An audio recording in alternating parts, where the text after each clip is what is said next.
Have you ever wondered why your spouse dodges your attempts at affection like they're playing dodgeball? Or how quickly he or she shuts down your affectionate attempts, like how a simple kiss gets treated like you're asking for something much bigger?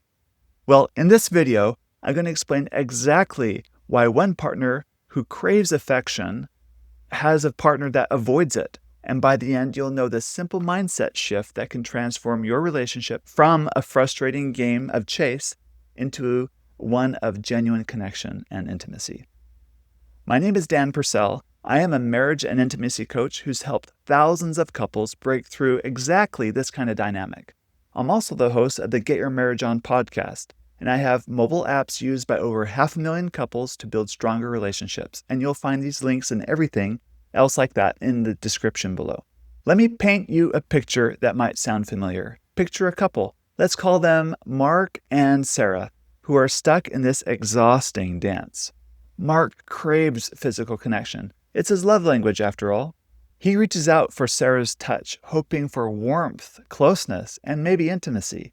But here's what he doesn't realize. Every time he goes to hug her, Sarah's thinking, oh no, does he expect this to lead to sex? So what does Sarah do? She avoids his touch altogether. A simple hug feels too much like pressure, like she's making a promise she's not ready to keep.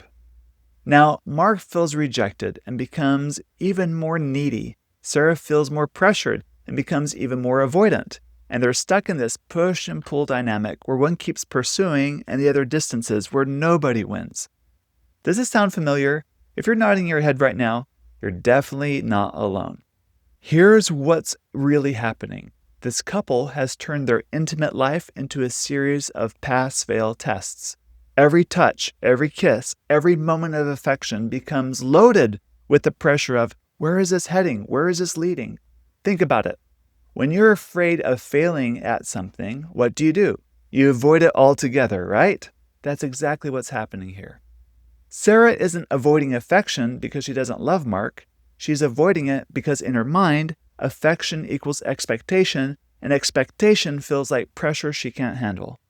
Mark isn't being pushy because he's selfish. He's reaching out because he's starving for connection. But he's going about it in a way that actually pushes Sarah further away, and he doesn't realize his role in the problem. So here's the game-changing reframe I want you to understand. What if arousal and intimacy weren't about passing or failing or using either or thinking? Most couples treat their intimate life like a light switch. It's either on or off, success or failure. We're going to have sex or nothing at all. But what if you treated it like a dimmer switch instead? What if you could enjoy all the different levels of connection and intimacy without pressure of a predetermined outcome? Good lovers understand that arousal isn't just a means to an end. It's a beautiful destination in and of itself. Affection feels good. Arousal feels good for its own sake. The warmth of a hug, the tenderness of a kiss, the comfort of just lying together or wearing a sexy outfit just for the fun of it. These can be enjoyed for exactly what they are, no strings attached, without it leading to something. So when you remove the pressure of this must lead to sex, something magical happens in the relationship. You can both relax into affection again. So what happened to Mark and Sarah? They learned to embrace this dimmer switch mindset. Mark stopped treating every hug like it was a down payment on sex or a showdown to see if his wife was going to accept him or not. Instead, he learned to enjoy affection for its own sake.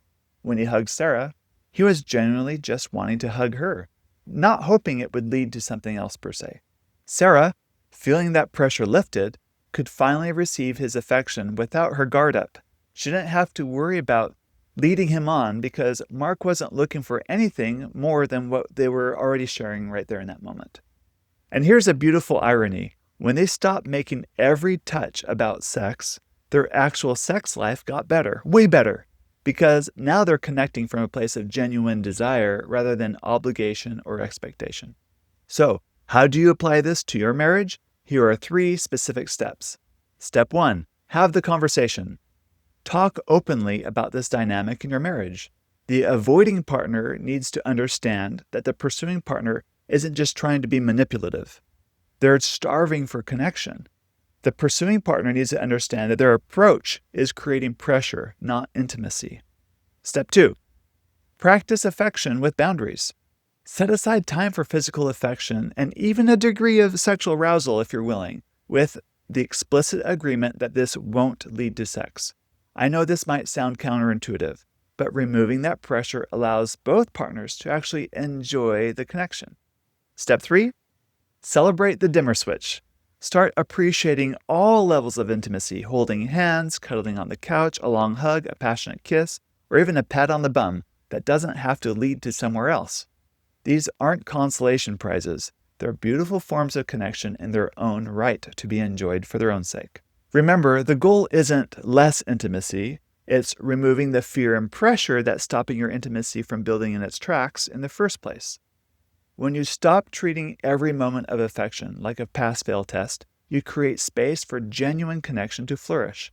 And that's when real intimacy, emotional and physical, can bloom naturally. If you want more help transforming your relationship dynamics like this, download the Intimately Us app, where we have tons of practical tools and exercises to help you build a deeper connection. And you'll find the link in the description below. And if you and your spouse need more personalized help working through these patterns in your marriage, our coaching program is perfect for that. It helps couples navigate exactly these kinds of challenges, and all the details you'll find at getyourmarriageon.com. Next time, I'll be sharing how to have difficult conversations in your marriage without destroying intimacy. Make sure you subscribe so you don't miss it. And thank you for watching, and remember, go get your marriage on.